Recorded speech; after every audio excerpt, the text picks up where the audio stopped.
सुदर्शन चक्र दुनिया का सबसे शक्तिशाली शस्त्र है, जिसने दुनिया से काफी सारी बुराइयों को मिटाया है और पापियों का नाश किया है। महाभारत काल में चाहे समय को रोकना हो या फिर शिशुपाल का वध करना, इस शस्त्र ने भगवान श्री कृष्ण का खूब साथ दिया। लेकिन एक दिन अचानक ये चक्र गायब हो गया और तब से यही सवाल है कि आखिर ये चक्र गया तो गया कहाँ। दोस्तों, आज हम आपको बताएंगे कि कैसे इतना शक्तिशाली चक्र कहीं गायब हो गया। सुदर्शन चक्र हिंदू माइथोलॉजी के हिसाब से दुनिया का सबसे शक्तिशाली हथियार है।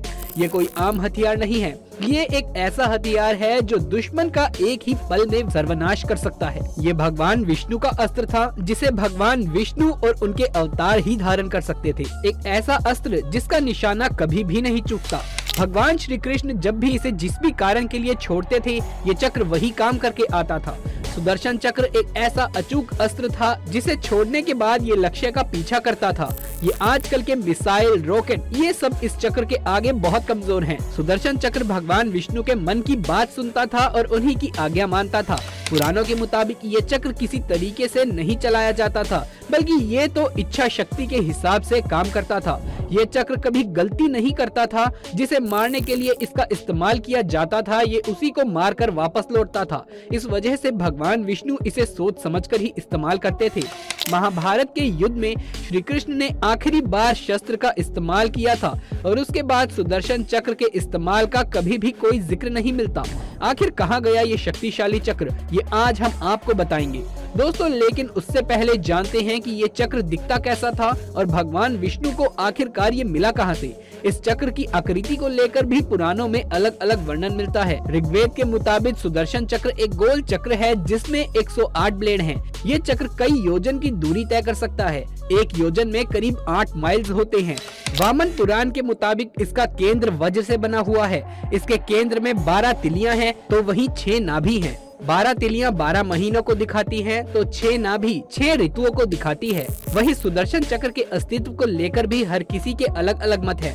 मान्यताओं के मुताबिक ये चक्र भगवान विष्णु की तर्जनी उंगली में है। वही ये भगवान श्री कृष्ण के हाथ में अंगूठी की तरह ही समाया हुआ है, जो लगातार घूमता रहता है। ऋग्वेद के मुताबिक ये कोई चक्र था ही नहीं, बल्कि ये एक समय का चक्र था जो लगातार चलता रहता था। जब भी भगवान विष्णु को समय में फेर बदल करना हो या फिर किसी को उसके पापों की सजा दिलानी हो, तो भगवान विष्णु और उनके अवतार इस चक्र के जरिए समय को रोक देते थे। मान्यताओं के अनुसार जब भगवान को किसी पापी का नाश करना होता था, तो भगवान समय के चक्र में जाकर दुश्मन को निहत्था कर देते थे और फिर उस पर वार करते थे। भगवान विष्णु इस चक्र को अपनी इच्छा शक्ति के मुताबिक प्रकट करते थे। वहीं भगवान श्री कृष्ण ने सुदर्शन चक्र के जरिए महाभारत काल में बहुत से दुश्मनों का सर्वनाश किया और वहीं भगवान ने इसे समय चक्र के रूप में भी इस्तेमाल किया, इसीलिए इसे समय चक्र भी कहा गया था। इस चक्र के जरिए भगवान श्री कृष्ण समय को रोक कर रख सकते थे, समय के पीछे जा सकते थे, समय के आगे भी जा सकते थे। इस समय चक्र का इस्तेमाल श्री कृष्ण ने महाभारत में जयद्रथ के वध के लिए किया था। दरअसल जब अर्जुन के पुत्र अभिमन्यु को चक्रव्यूह में फंसाकर जयद्रथ ने अभिमन्यु की हत्या कर दी थी, तब अर्जुन ने अपने बेटे की हत्या का बदला लेने के लिए प्रतिज्ञा की थी कि अगले दिन सूर्यास्त होने से पहले ही वो जयद्रथ की हत्या कर देगा, वरना वो खुद को जलाकर खत्म कर लेगा।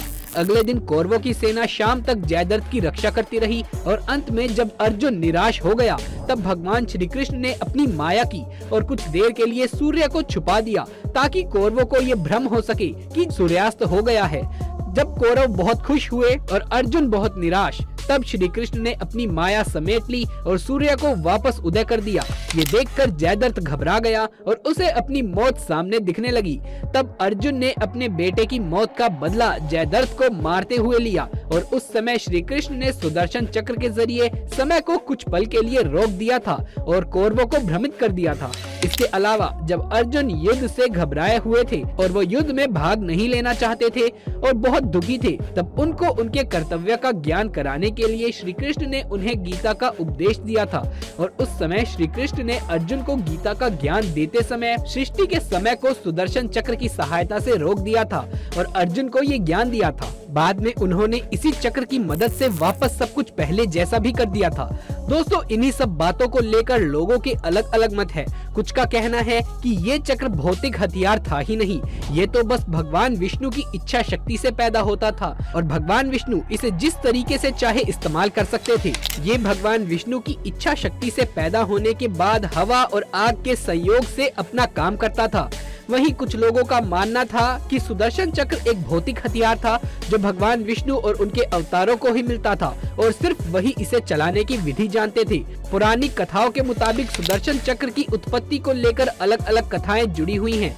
शिव पुराण के मुताबिक ये एक भौतिक अस्त्र ही था और ये विज्ञान के मुताबिक बहुत शक्तिशाली बनाया गया था। इस चक्र की उत्पत्ति के लिए कई सारी कथाएं फेमस हैं, पर सबसे ज्यादा प्रसिद्ध ये वाली कथा है कि ये चक्र भगवान शिव ने भगवान विष्णु को दिया था। दरअसल एक बार राक्षसों ने देवताओं का जीना दुश्वार कर दिया था। वो हर जगह लोगों को परेशान करते थे और देवता इसी बात से दुखी थे। तब सभी देवता मिलकर भगवान विष्णु के पास गए और उनसे मदद मांगी कि वो राक्षसों को मार सके। तब भगवान विष्णु ने जब उन राक्षसों को मारने की कोशिश करी, तब उन्होंने देखा कि राक्षसों के पास एक अनोखी शक्ति है।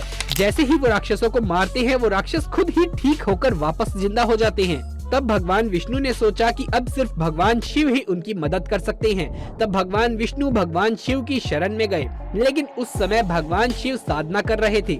तब भगवान विष्णु ने उनकी साधना को भंग ना करके उनकी तपस्या करने का सोचा कि कभी न कभी तो उनकी आवाज भगवान शिव तक पहुंचेगी। कई साल तक भगवान विष्णु भगवान शिव की तपस्या करते रहे। जब भगवान विष्णु भगवान शिव की उपासना कर रहे थे, तब वो रोज शिव जी को 1000 कमल के फूल चढ़ाते थे। उनकी भक्ति को देखते हुए एक बार भगवान शिव ने विष्णु जी की परीक्षा लेने की सोची। एक दिन जब भगवान विष्णु भगवान शिव के लिए फूल इकट्ठा कर रहे थे, तब भगवान शिव ने एक फूल छुपा दिया। एक फूल कम पाकर भगवान विष्णु ने सोचा कि मेरी आंखें भी कमल जैसी ही हैं। इस वजह से उन्होंने अपनी एक आंख फूल की जगह चढ़ा दी। ये देखकर भगवान शिव बहुत खुश हुए और उन्होंने भगवान विष्णु को सुदर्शन चक्र दिया, जो एक ही पल में किसी भी दुश्मन का सर्वनाश कर सकता था। तब से ही भगवान विष्णु के पास ये चक्र मौजूद है। सुदर्शन चक्र 2 चक्रों से मिलकर बना था, जो लगातार अलग अलग दिशाओं में घूमते रहते थे। शिव पुराण के मुताबिक इसमें 108 नहीं बल्कि 10 लाख ब्लेड्स हैं। पौराणिक कथाओं के मुताबिक यही कथा सबसे ज्यादा प्रचलित है। वैसे दोस्तों, इस चक्र को लेकर और भी कई कथाएं हैं। पुराणों के मुताबिक इस चक्र को विश्वकर्मा जी ने बनाया था। सूरज के तेज से विश्वकर्मा जी ने 3 चीजों को बनाया था, जिसमें सुदर्शन चक्र, पुष्पक विमान और त्रिशूल शामिल था। वाल्मीकि रामायण में वर्णन है कि भगवान विष्णु ने चक्रवन नाम के पहाड़ पर हयग्रीव नाम के राक्षस को मारा था और उससे विश्वकर्मा द्वारा बनाए गए इस चक्र को छीन लिया था, ताकि इसका कोई गलत इस्तेमाल ना कर सके। पर दोस्तों, ये बात सही नहीं मानी जाती, क्योंकि पौराणिक कथाओं में इस बात का उल्लेख था कि इस चक्र को भगवान विष्णु के अलावा कोई और नहीं चला सकता, ना ही कोई चलाने की विधि जानता था।